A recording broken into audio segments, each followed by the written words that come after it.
We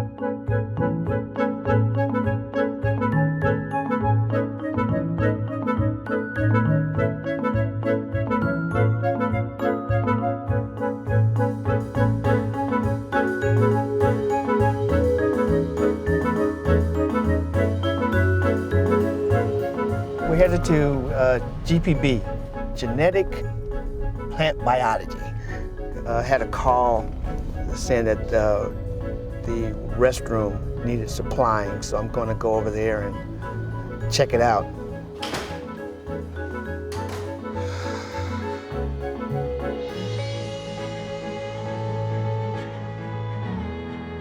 I think people perception of custodian is like they're there because they don't have another choice. I'm a custodian. Okay, what do you know about a custodian? Custodian cleans restrooms.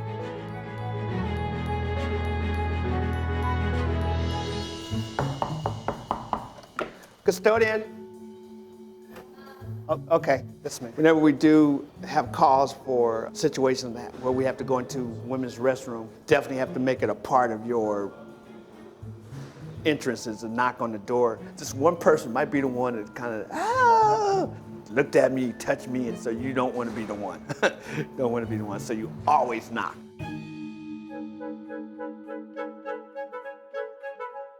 It's like, okay, if I was gonna ask a girl on a date, the first thing I would tell her would not be, I work as a janitor at the art school. This bathroom is the worst. Looks like it's not too bad right now, but usually there's like footprints and it's all black. They're always out of paper over here, every single day. I don't know what they do with it. It's like they eat it or something. Lots of time people ask you, what do you, if I say I work at the university, they're like, what do you do out there? Custodian. And it goes no further. I'm just the custodian. When I'm off for a couple days, I walk into my areas and people say, I missed you. My question is, did you really miss me for me, or you missed me because you didn't have anybody to pick your trash up?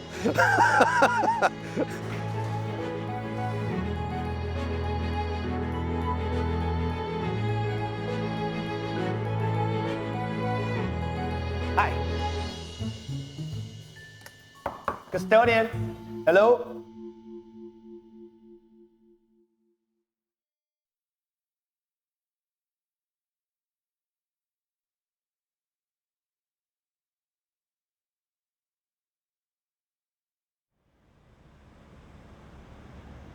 Hey, how's it going? What's up, man? What's happening? We need to get into the building over. 10:20? Yes. 10? Take care. I'm going home. Yeah, I know you are. Yeah, I'm just why I'm standing here. Hey, you gotta know you got a crew. Hey, that's cool. You the man, man. I tell you, I always knew you had it.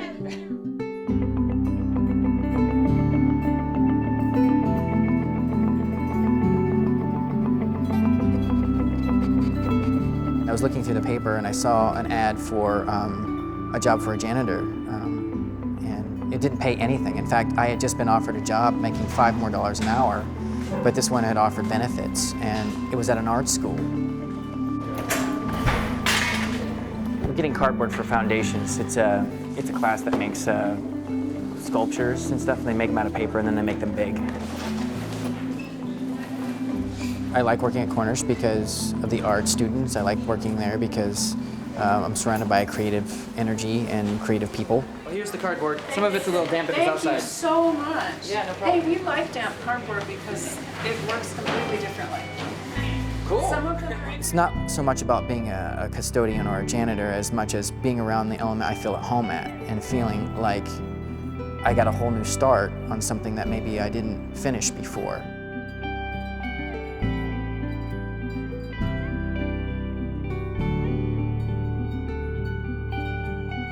Being here, I feel very, I guess the best way to put it is excited about art again.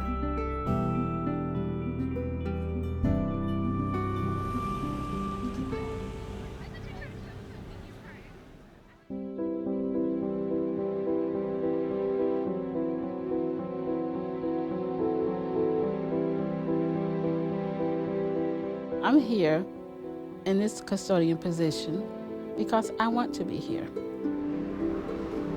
I like what I do. I like cleaning. I like the environment that I work in.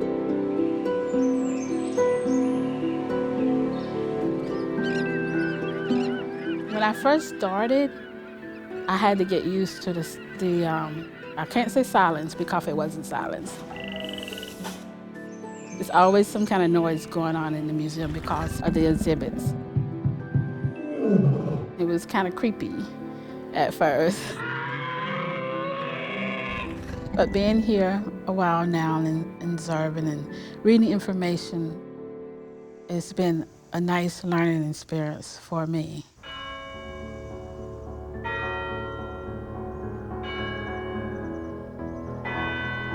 Oh, we're supposed to set up through 13? Yeah. Okay, so they just want the tables in a square then? Yep. It's a learning opportunity, every day is. And whether it's a fellow worker, a student, or a professor, you know, you can learn from every one of them. I was in a nanotechnology lab down in Duffield there. The stuff that I didn't even know, imagined, you know, that you would read in comic books, they were actually doing in that lab, you know. I've learned more in the 7 years that I've been here than all the time I was in school.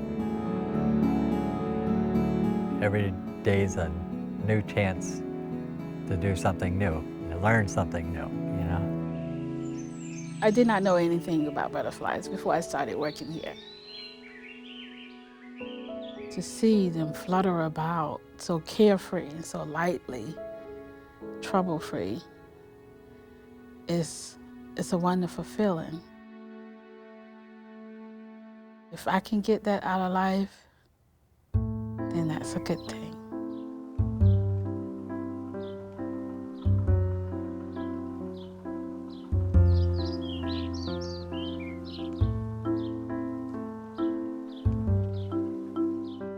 This grand old building is called the Duke Chapel. It was built in 1930.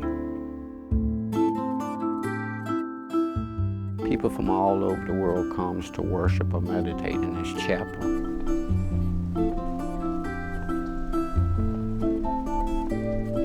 Good morning, Sam.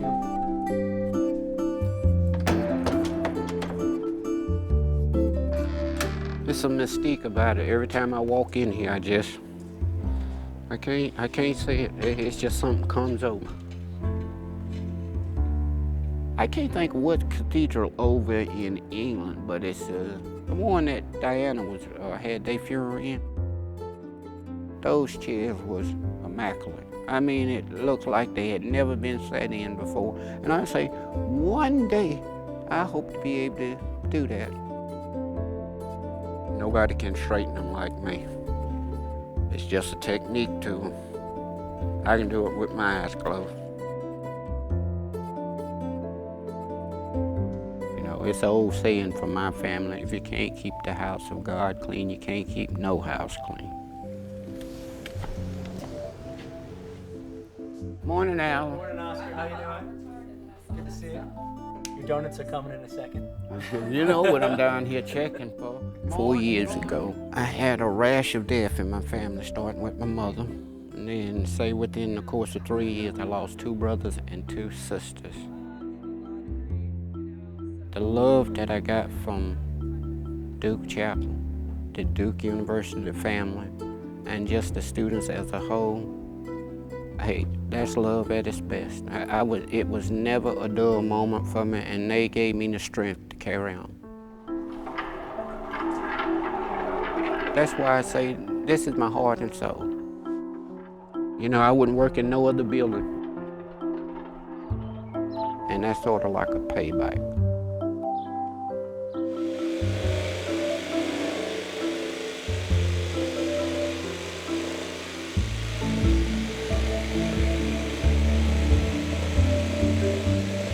I don't do projects linear. I start something, and it may be a year before I go back to it. I got like 80% of it cut, as you can see. It's like, it'll probably be like, pretty tall. This is a dinosaur project that I opened a can of worms on and finally decided to try to finish. Cut out of the spine. This is just one section of the spine. It should go about, I'm hoping, won't in 15 feet. I could just be a janitor, go home, eat, sleep, watch movies, play video games, but life should be about much more than that. Life should be about doing what you love, even if it's very difficult to do that. You know, that's the only thing that makes life worth living.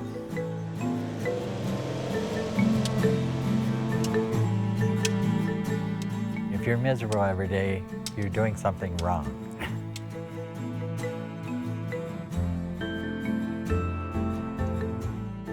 With everything I've done and everything that's happened in my life, I'm actually happy with what I'm doing right now. For a little while, I actually rode in a rodeo circuit. I loved horses. I had horses on the farm. I actually made the Nationals 3 years in a row. Picked up the bass, got into a group called the Royals. Probably one of the biggest deals was when we opened up for the Beach Boys. We played for a crowd of, I think it was 60, 65,000 people. Any opportunity I had to do something, I jumped at it. I thought it might be an opportunity to further my education by going into the service. Hardly got through basic training when I got my orders to be sent to Vietnam. I actually wanted to be a forest ranger.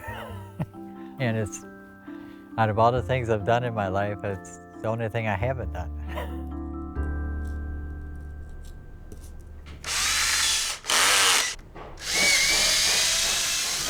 For me, it's just trying to live the life. You know, this is the last fiber of me trying to be myself, because, you know, this may be the rest of my life that I do stuff like this, you know, and it's like, I may not be the person out there in a gallery or whatever, but I never want to forget what it's all about. What it's all about is the actual creative process. The thing that excites me. I see something or imagine something that I want to bring into the world that doesn't exist. You know, it's like, when I was a kid, I loved the Scooby-Doo cartoon. I loved it. And I said, I want to drive that van.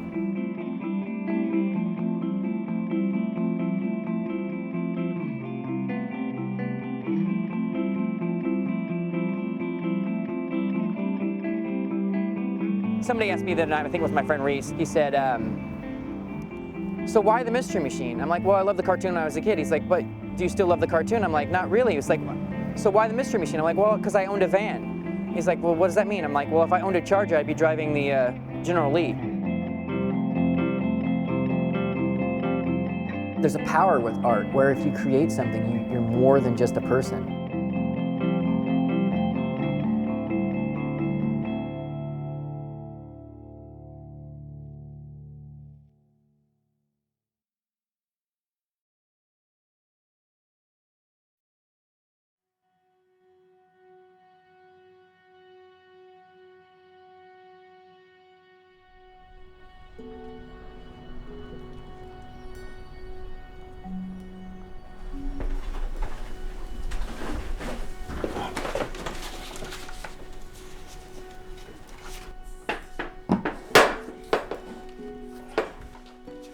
My name is Josué La Jeunesse. I've been in Preston University for 14 years, going to 15. I am 44 now. I was born in Haiti. When I was in my country, I never working hard like that. I go to my office like 7 o'clock in the morning, 2:30, 3 o'clock, I'm done. Go home off in the weekends, but here I work 24/7. I do not send money only for my kids. I send money for my family also. My brother, my sister, aunt, my nephew, my niece, and I support them. Our older brother died like 4 years ago. But his kids, I have to take the responsibility, for them. He got like 3 boys and 3 girls.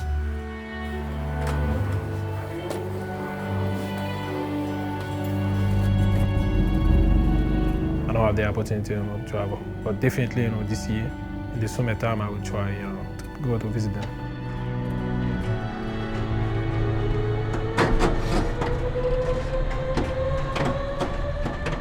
Mi nombre es Luis Cárdenas y trabajo para Caltech. Soy custodian aquí por 16 años.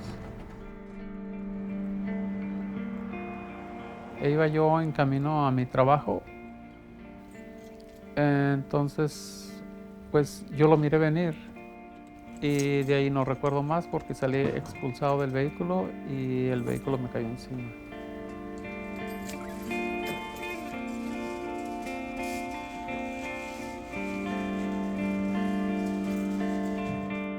Yo pienso que todo lo que te sucede o lo que te va a suceder, pienso que ya está escrito.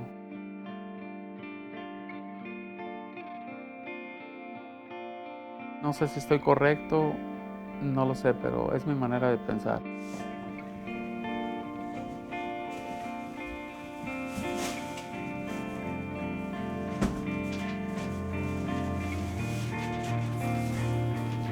Thank you.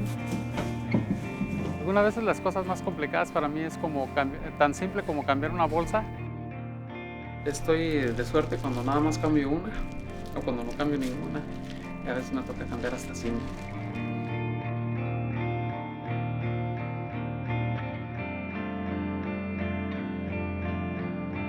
Duré mucho sin, no sé, no coordinaba, no conocía a nadie y hasta después de un mes empecé a conocer a la gente, porque ni siquiera a mis niñas conocía. ¿Cómo estás? Bien, ¿y tú? Ay, bueno. Pues ya estamos trabajando. Sí. When something happens to you that you don't know whether you're gonna live or die, your whole outlook on life changes. There was an 8-man squad, and we was going to Vietnam to deliver munitions, working with the 1st Marine Sniper Division out of Da Nang Air Base. So our job was to deliver ammunition to the fire bases outside of the main bases. We was doing a delivery to Quan Tri, and we come under a fire attack, and I was wounded in the process. I was actually shot in the back. It was like like somebody poked you with a punch.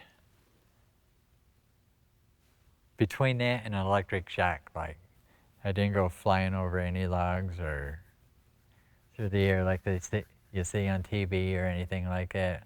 I just stood there and like a blank look come over my face, and I was scared, you know. I thought that was it.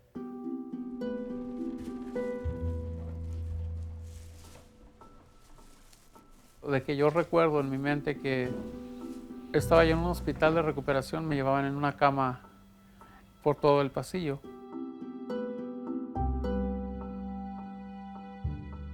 Y lo único que me acuerdo es que miré así y miré que no tenía mi brazo. When I did come to, I was there by myself, and I couldn't walk. I don't even know if scary would describe what it really felt like. Esperé que llegara ella en la noche de visita y le pregunté que por qué no tenía mi brazo. Entonces ella me preguntó, me dijo que si no me acordaba, le dije que no. Y ya fue donde ella me explicó paso a paso, desde el día de mi accidente hasta el día que yo pregunté. Y para eso ya había pasado bastante tiempo, aproximadamente un mes.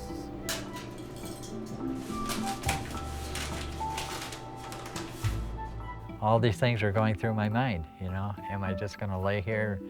Maybe they'll come back. Do I try to move and maybe get captured, or am I actually gonna walk again? Am I gonna lose my legs? I mean, everything was going through.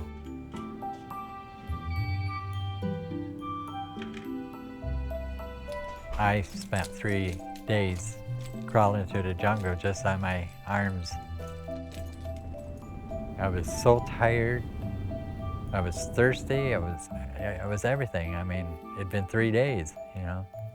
And that's the last thing I remembered, is actually seeing the sun shine.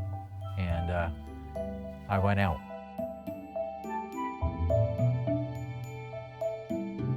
when I woke up, I was actually in Japan.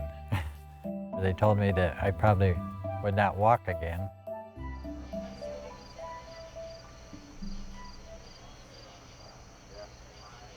Mais pour la fête que tu m'avais dit, disons la semaine dernière, est-ce que c'est pour la semaine prochaine ou bien pour cette semaine? After I finished in the university, I start my second job and driving my taxi business. J'aurai le temps d'envoyer quelque chose pour toi, n'est-ce pas? To work in like two jobs and like you don't have any time for yourself, man, is sometimes so much struggling on it.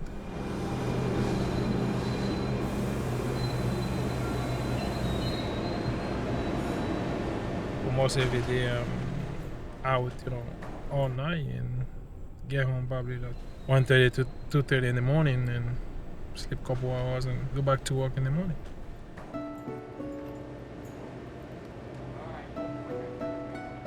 All right, cool.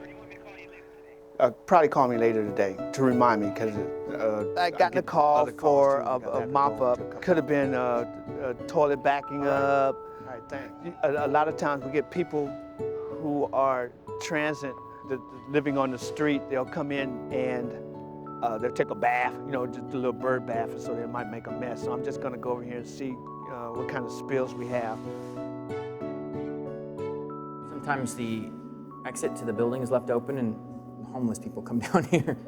Yeah, these guys were pretty upset because they were doing their business in here and I had to keep mopping it up. There was a sign here just yesterday that said, our place is a very smelly, stinky cesspool of mess. It's not sanitary or something. Most of the ones around here are pretty regular and they usually clean up after themselves, so you don't really bother them. There's this guy that goes around the school and craps all over the Cornish property and I have to clean it up. Me and Philip have dubbed him the Mad Bomber. He's this Indian guy that walks with a cane and I think he almost wants to get caught. Every time we catch him, he waits for the cops patiently and gets arrested. Unless someone calls in the building saying that there's a transit in the restroom, they'll never know. But we see them all the time, so. Hey, how you doing?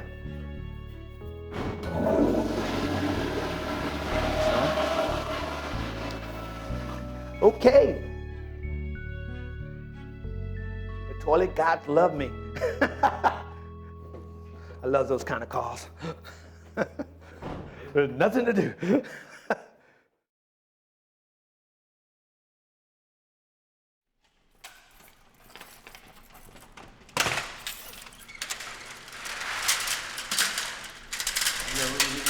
Yeah, I'm just gonna pull this out.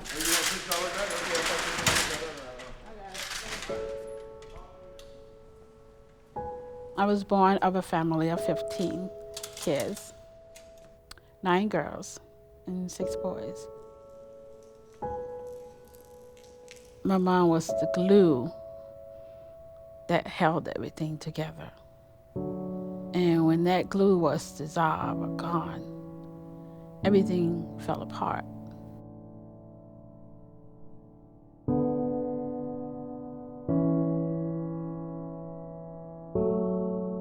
My mom were, at the time, I believe, about 36 years of age. She was pregnant with our last sibling, my baby brother.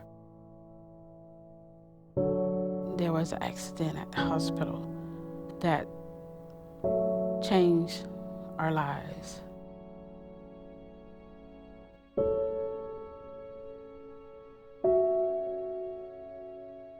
Our mom was taken away from us. I don't mean, when I say taken away, I don't mean death, although I think that would have been much better. Death would have been much better.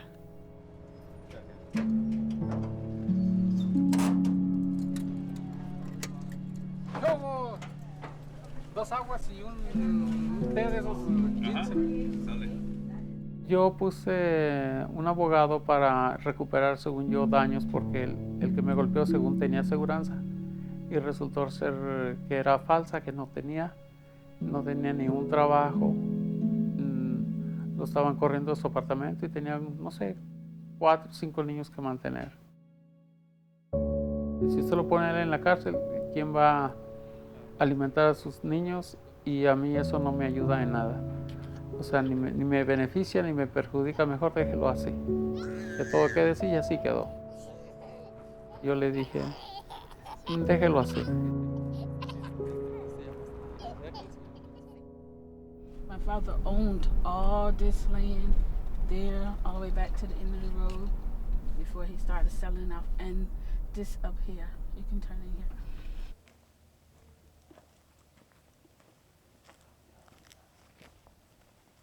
I remember that day, my dad sat us down and explained what had happened. I remember hearing it, but not really understanding it. My mom was in the hospital. She had to have a C-section. They gave her the medicine, the knockout medicine. They didn't write it down. And someone else came right behind and gave her another dose of medicine. From that point on, she went into a coma, and she never came out. That room, right there. I'm sorry. Where my mom lay for 11 years, in the bed there. In that room.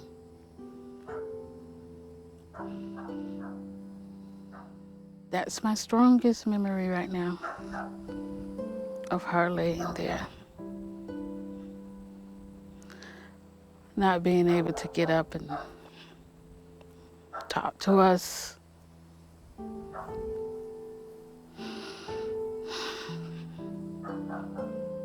Hug us. All the things that a mother should be able to do with her kids.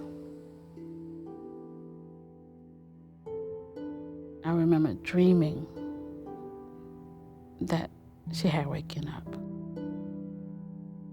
I would get up in the middle of the night and go in the room to see if it was a dream or if it was really true.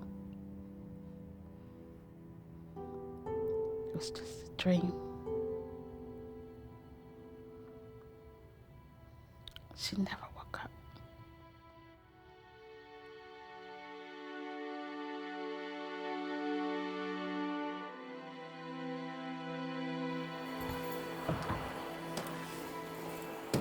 When my mom died, I was 5 years old. But my dad always provide, the good life for me. We was not only father and son. We was together like a good friend. When I left, it was so very hard at my dad. I go and sit down and talk to my dad. My dad will start crying. I said, Dad, you have to remember one day you will not be here, with me. I will be alone. And I have to be able, to provide life for myself. Probably is not something I do with improvised. And I will always remember everything you tell me. And I will always practice, all your advice.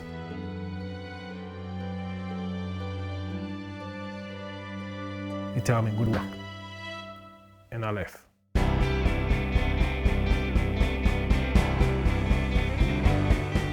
I ended up in Seattle because I had a long-distance relationship with a girl. My parents and my sisters were kind of telling me to get out of Tucson. They were saying, do this, go be with this girl because you like her, you really like her. I was trying very hard to be good at it, but I wasn't any good at it, and I decided that since there was a lot of things I couldn't deal with, if she wasn't going to make the effort to try to pull it together, then I couldn't either. I think it would be much easier to live without love than art, for me, because art's what keeps me going. It's like, it gives me a reason, it makes me feel like I'm valid. My parents, when I was doing poorly in high school one time, decided that they were gonna restrict me drawing pictures. They took my drawing pads, they took my art desk, and all that did was make me do really bad at school. I actually started getting really bad grades. I flunked typing that year. I still can't type. I have to type every day and I can't type.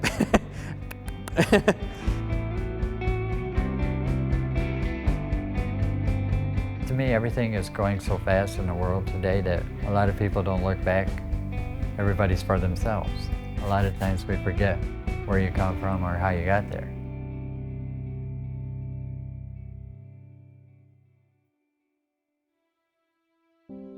My father, I guess, could not handle it all. He never talked about it. He never said anything. The way he did things was wrong. The way he handled us was wrong. To him, it wasn't wrong. My real father, he was very abusive. I remember this one particular instance where he hit my mother over the head with a ketchup bottle, and like she was bleeding, there was ketchup, it was hard to tell which was which. Nobody talked about what went on. Nobody talked about how they felt.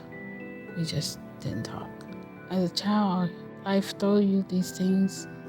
You learned, you adapt. My parents were the old school. Today's children probably would have had them arrested and in jail today, but I mean, we got our whippings when we were bad. I had a really rough childhood, but I don't use it as an excuse. You know, I think that those things make you learn. No matter how well experienced of a combat soldier you are, every battle that you're in, you're scared to death. You have to choose, are you just gonna lay down or fight back? So you fight back.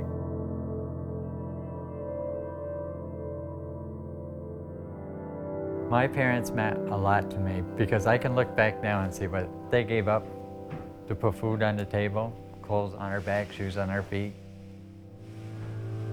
It took me a while for myself to realize what all that they went through to get me to where I was at until I started having children of my own. You know.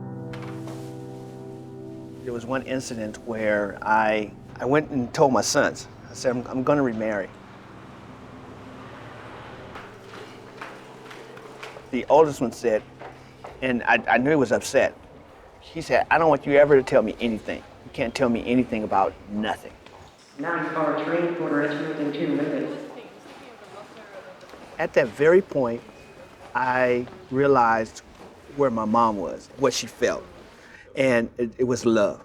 She felt love for us. And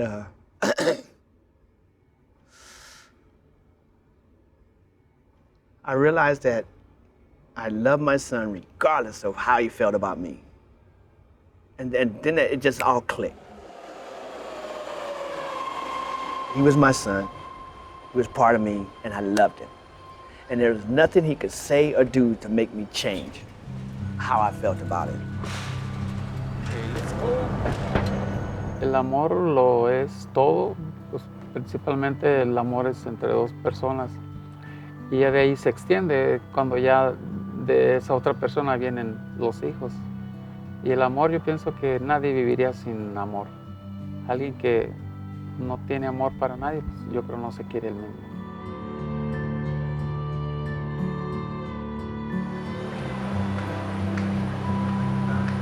Months later, the oldest son came back to me and he called me and he said, Dad, he said, I'm glad that you're my father. That was the greatest moment in my life, to hear one of my children tell me that with all my mistakes and, you know, babbling and going on and on and on, that he was glad I was his father. Pero yo siento que quiero mucho a mis hijos me quieren a mí, mi esposa me quiere a mí, yo la quiero a ella, y yo pienso que el amor lo es todo. Lo es todo. General Abrams had issued a statement that the boys could come home if they were eligible and if they had return fare, a round-trip ticket to Vietnam. They had a program in Cortland County where they brought 16 of us back from Vietnam for Christmas for 2 weeks. My mom and dad got a a letter from the government saying that I was missing in action. And they never got the letter that said they had found me. It was just unbelievable. I mean, it makes me want to cry right now that, you know, you get off the plane and to see my mom and dad's face, you know, because they thought I was still missing in action. It was a very tearful event.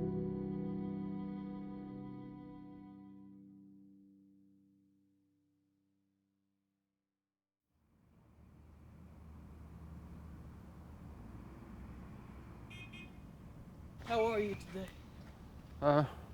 Ask me at 3:30. It's a long day, because you know, following y'all, I got Maya Angelou. That is a big day. 1,700 freshmen. Yeah.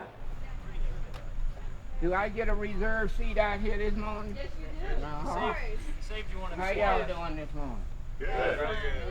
That's gonna be enough table for 1,700? Definitely.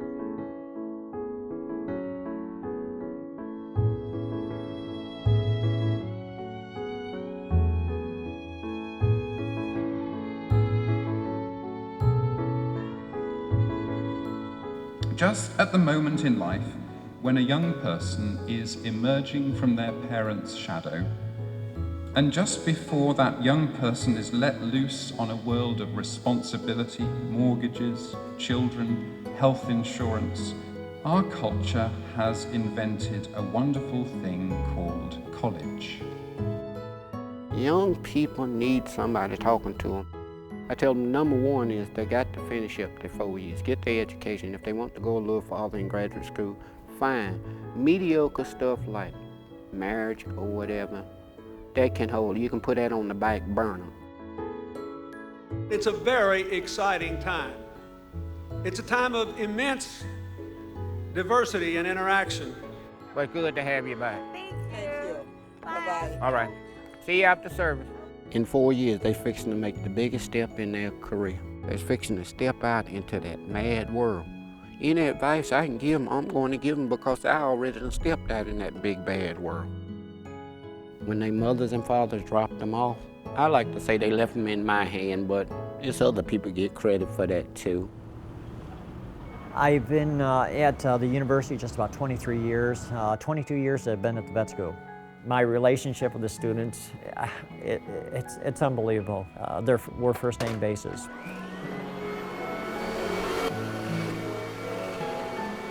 If I find a student that's in one of my side areas where that's where they go if they lose an animal or something like that, I'm right in that closet, get a cup of tea and a cookie or a brownie, anything I have in there to get it to them, to have them know that somebody else cares about them.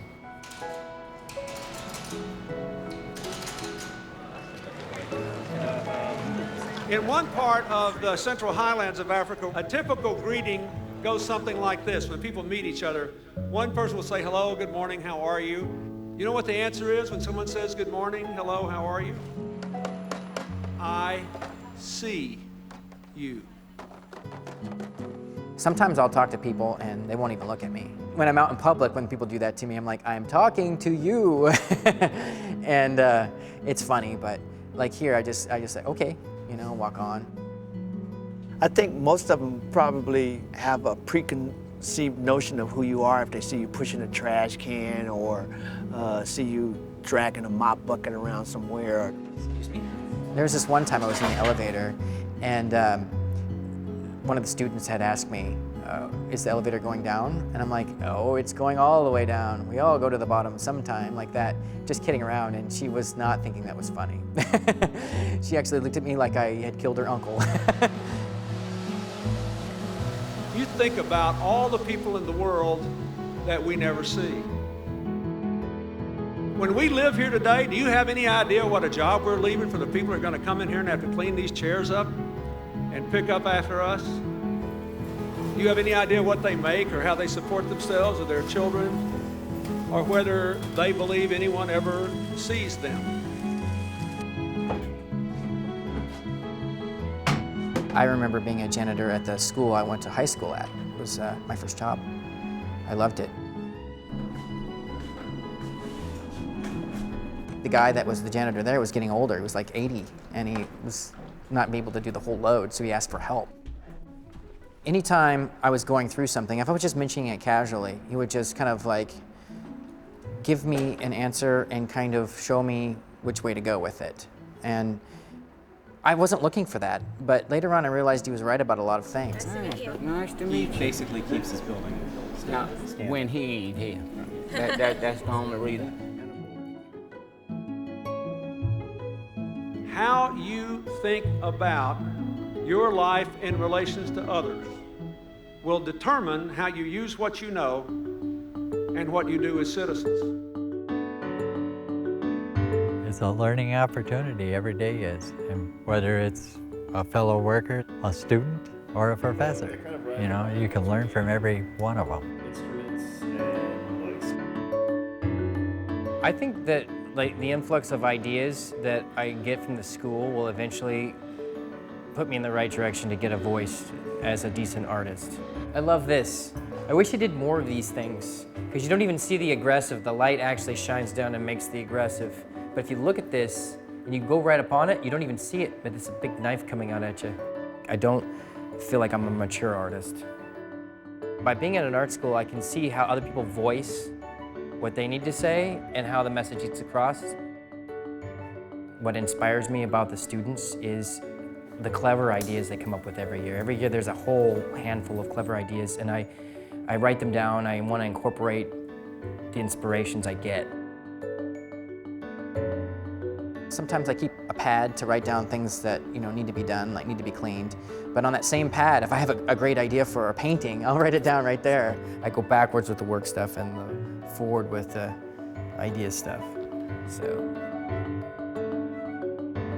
first I come up with the idea, I write it down in my notebook. Then I do drawings or conceptual versions of it.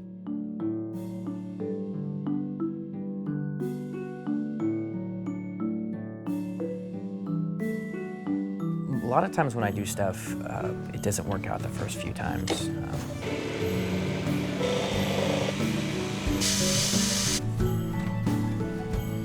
It's nowhere near the size I thought it was going to be. It's actually a lot smaller than I'd hoped. This could be a baby dinosaur.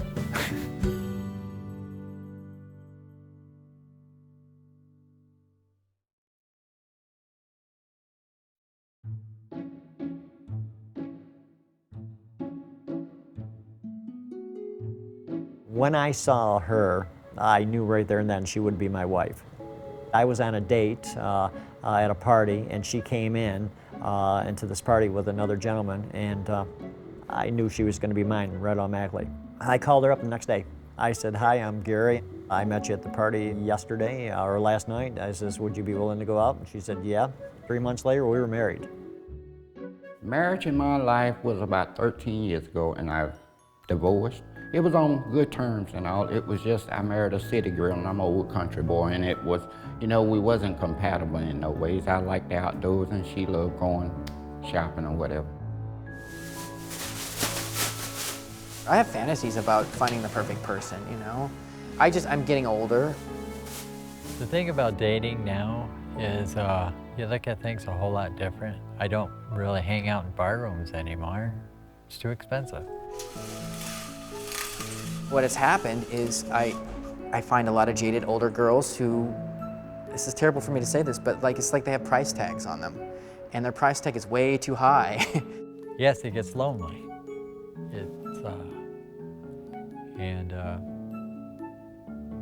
But I'm sure I'll find a companion again. The marriage in the future for me is no. I'm going to retire in 4 years and I'm going fishing. They're going to move their stuff down to the second floor, so it's not up here, and then these tables are going in where she just walked. Okay, so this is it? This is it. Okay. Looks like it'll scrub up nice. Yeah. Real nice. Yep. I was married for 28 years, and but my wife decided to take a new route, and she left with another man But so I've been single for the last 4 years. We have to come up with something else because it's going to be too hard for everybody to slide these things in and out all the time. Right, I You know. And not only that, these tabs on the back break easy. Yeah. I broke like 3 of them already. Yeah. Sliding it in and out. I came home, it happened to be on a Mother's Day, and I handed her a present. She handed it back to me and told me that she was leaving and was gone the next day. Really hurt my daughters a lot because it was totally unexpected, you know, for them too, you know. Probably one of the few times that I probably just did bawl my eyes out, you know. 2 milks, fish, and onion rings.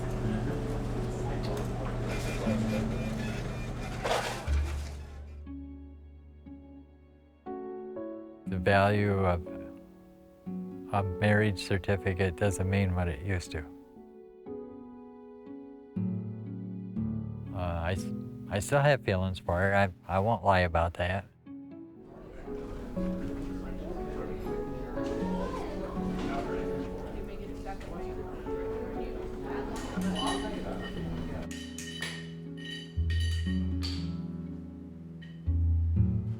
Every step has taken so much longer than I even imagined. Like every step took quite a few hours.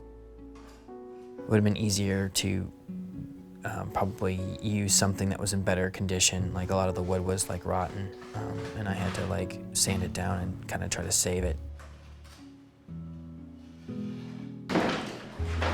I feel very frustrated and I feel really worn out. I feel like I failed. I felt I wanted to tear that guy's head off, you know? But where would it have gotten me? So I not only lost my life, my wife, but, you know, I'd probably end up losing my job for losing my temper and stuff like that. When a person goes through life and they feel like they haven't been treated right or whatever, it's up to the individual to change it all around. And most of the time, it just takes guts and nerves and believe in oneself, that's all.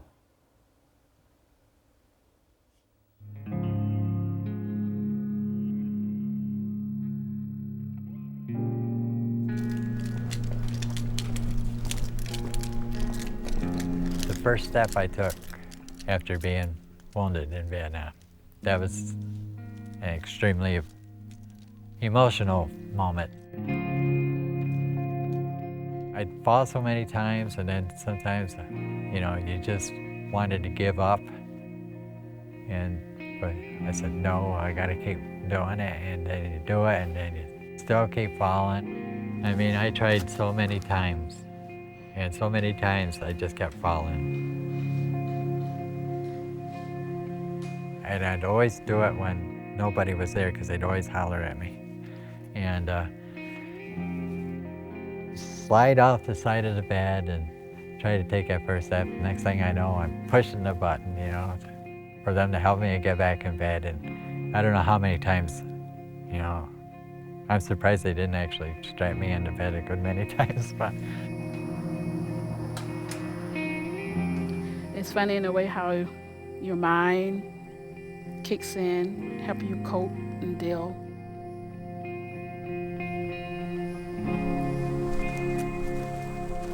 How the feeling that you have, you might want to shut down, you might want to give up at one instant or moment. And then your mind just, the next day, you're going on.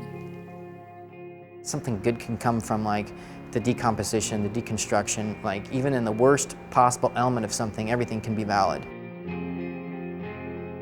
one day I was just cheating again, sliding out of bed, and I actually hit the floor and I didn't fall. Maybe, you know, just maybe, you know. And I took about a half a step and just actually stood without leaning on the bed, hanging on anything. I just stood there and I yelled for the nurse, you know. And she come in there and she screams, you know. And she turns around and runs away. I actually wanted help to get back into the bed, you know, but. I don't give up very easily. So that strength, that character, had to come from her. I'm a fighter. I knew then that I was going to do what I said I was going to do.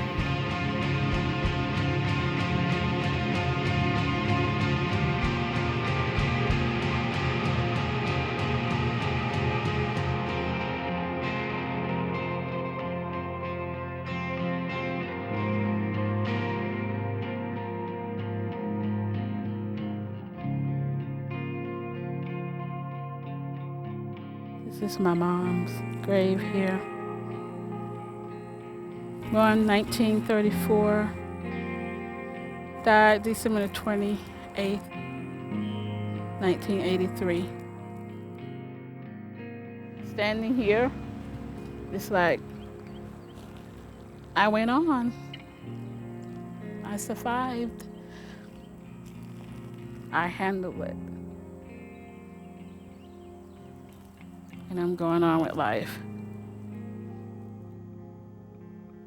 Even if it's only in my head, I feel as though I've made major progress. And I think that all the suffering and all the torture that I put myself through to get there is really worth it.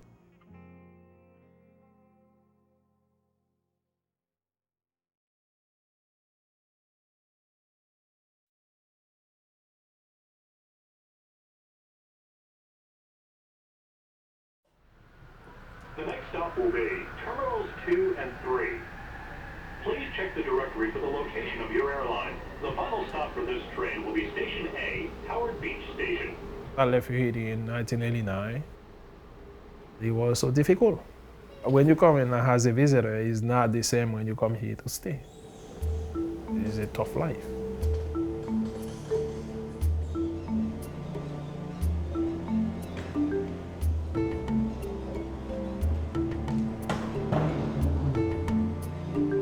Compared to another state, Haiti is a little small country. You can compare with one in the state.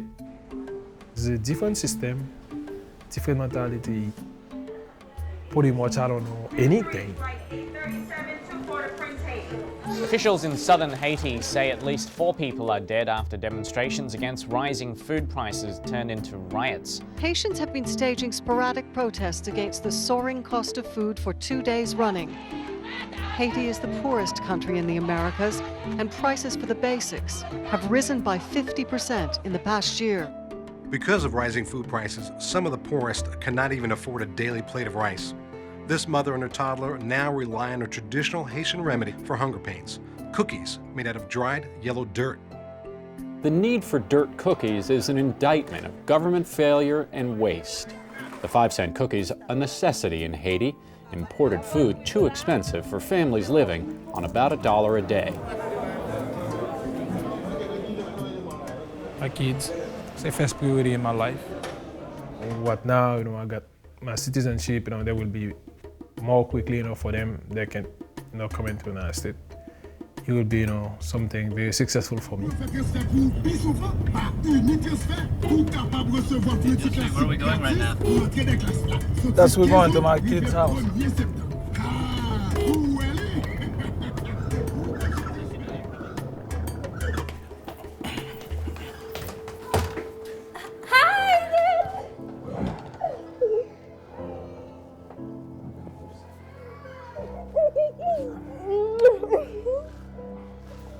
I love my kids so much.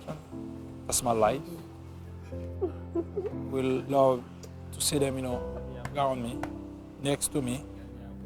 Bye-bye. John!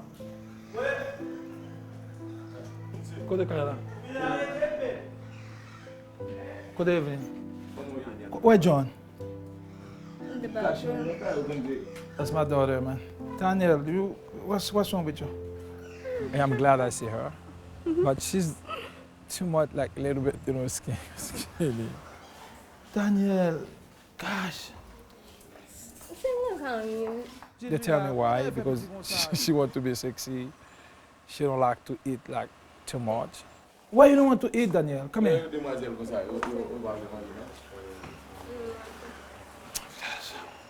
You know, a lot of the teenagers are like that, so I understand. Combien de jours on fait? 3 jours. Oh. Disons, on travaille là pas fini, on travaille là continuer. Right now, my calendar is very full. If I start to explain to you what I want to do, probably we're going past all night, here. Salut, madame.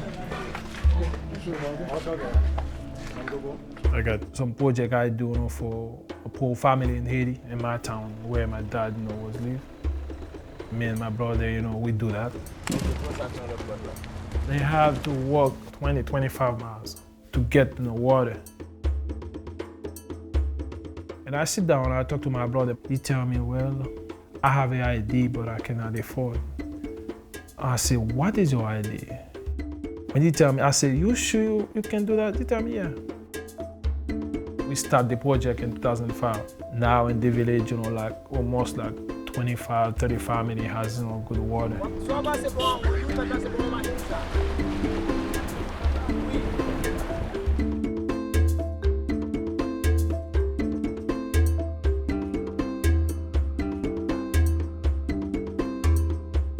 When la source now, that's pretty much the town.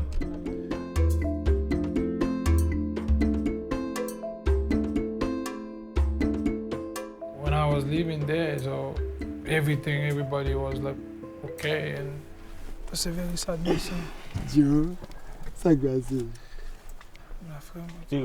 When I come back, I see that the face looks so different.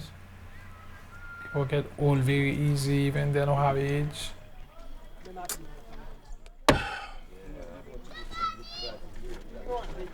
I got a very big responsibility, man. I have a big thing to do, for the rest of my family.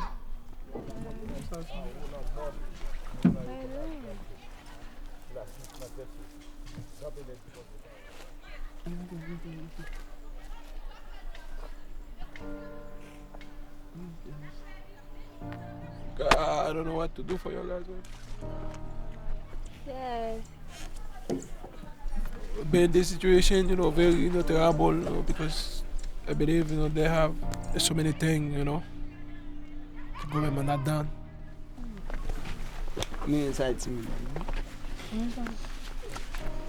I do so much. But that's only me.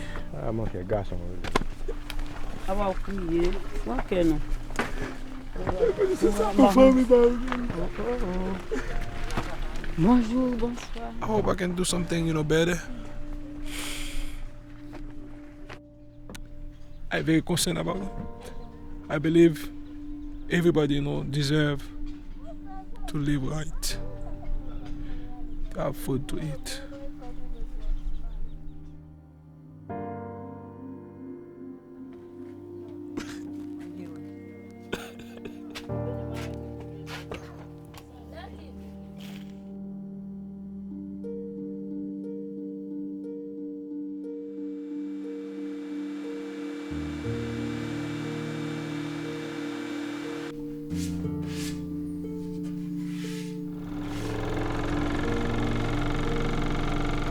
Life throws a lot of things at you, and there's a lot of curves in the road.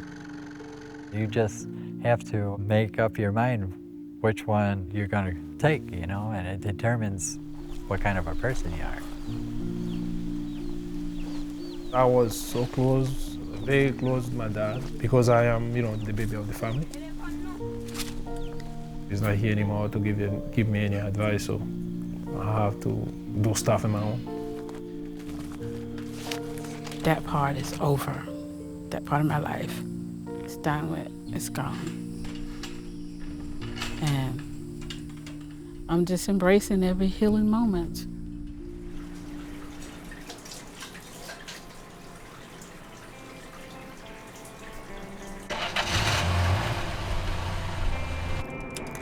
I have a saying, and I really believe this. If you don't believe in yourself, no one else will. There's a fear of me always being on the sidelines and having something really great in the background and then no one ever really noticing. I think that's one of my phobias or fears, is that no matter how much energy I throw into something or how much money I spend or throw at something creative, nobody looks. Even if I don't feel like anybody's listening, I'm gonna still say and do what I feel. And not that I feel like I'm anybody special, but I mean, anybody can like say or do how they feel. I think it's all valid. That looks like a straw. That looks good, I like it. I think I want to try to establish a social voice. I want to basically make a statement about what's happening right now and reaction to and my feelings on that. And I feel like that to me would be like establishing where I want to go with art. I'm just getting started and I feel like this is a good start.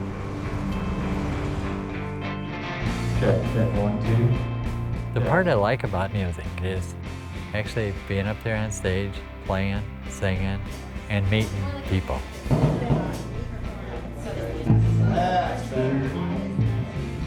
When we have band practice, we might be up till 11:30 at night. Then I actually hate that alarm at 2 o'clock in the morning then, but I get up, you know.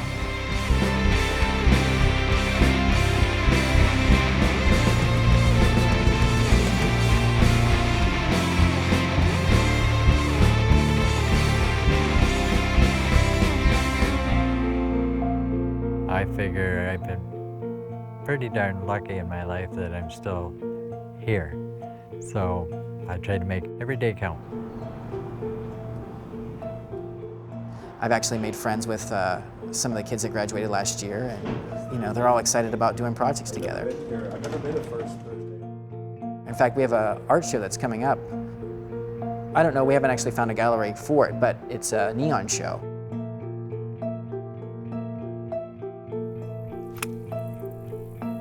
Happiness for a loss of people.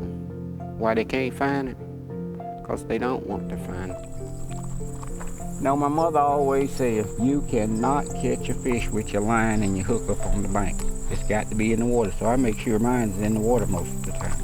Just retrieve it and throw it right back out there.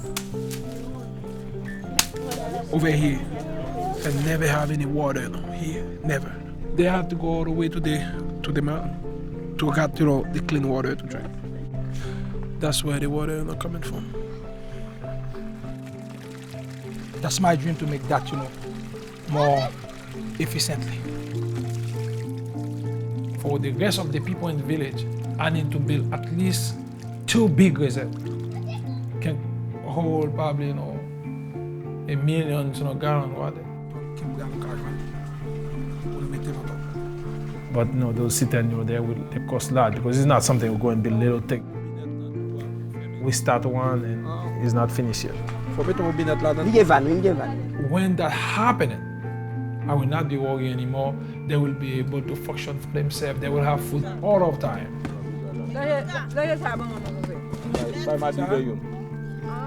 My dream, that's something, you know, to change, you know, those in the town. Because you have only one life to live. When you die, you finish. But I hope, and I will pray, my dream get through, and my luck come in.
People get in trouble when they want to be somebody else. Like trying to compare yourself to the Joneses. You be yourself, you'll be all right. I may not be rich, a millionaire. I may not have a PhD. You know, I'm close to 60, and I got a great life. You know, I have a family, I have a job, I have people that I work for that care about me. I don't think you need anything more. I'm a poor man, but I'm proud of myself.